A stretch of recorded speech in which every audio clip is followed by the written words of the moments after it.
మరో breaking Mangalagiri AIIMS లో ragging కలకలం రేగింది. సీనియర్ల వేధింపులు తట్టుకోలేక ఓ జూనియర్ విద్యార్థి ఆత్మహత్యకు యత్నించాడు. వెంటనే స్పందించిన యాజమాన్యం అంతర్గత విచారణ జరిపి 13 మంది విద్యార్థులను సస్పెండ్ చేసింది. 3 సీనియర్లను ఏడాదిన్నర పాటు సస్పెండ్ చేస్తూ 25,000 జరిమానా కూడా విధించారు. మరో 6 ఏడాది పాటు సస్పెండ్ చేశారు.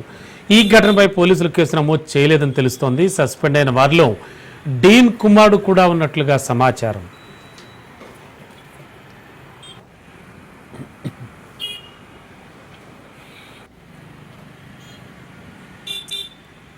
తారీఖే మా యాంటీ ర్యాగింగ్ కమిటీ వాళ్ళు ఇనిషియల్ మీటింగ్ తర్వాత 15 మందిని సస్పెండ్ చేయమని చెప్పి ఒక డెసిషన్ తీసుకున్నారు.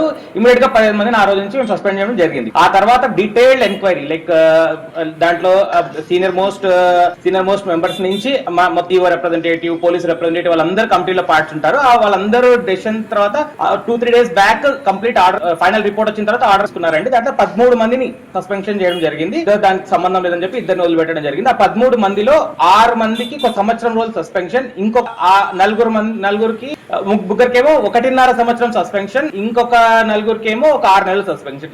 ఇది ఫస్ట్ పనిష్మెంట్. ఏది అకాడమిక్ క్లాసెస్ నుంచి సస్పెన్షన్. ఇది కాకోకుండా ఇంకా వాళ్ళ కోర్స్ మొత్తము ఇంకా remaining tenure of their MBBS course, so final year వరకు వాళ్ళ హాస్టల్లో ఉండడానికి వీల్లేదు. ఇది సెకండ్ డెసిషన్. ఇది కాకోకుండా ప్రతి ఒక్క స్టూడెంట్ 25,000 పెనాల్టీ కడతాడు. ఇది థర్డ్ డెసిషన్. ఇది కాకోకుండా వాళ్ళ ప్రతి ఒక్క స్టూడెంట్ ఇన్స్టిట్యూట్ కి అపాలజీ లెటర్ ఇస్తారు.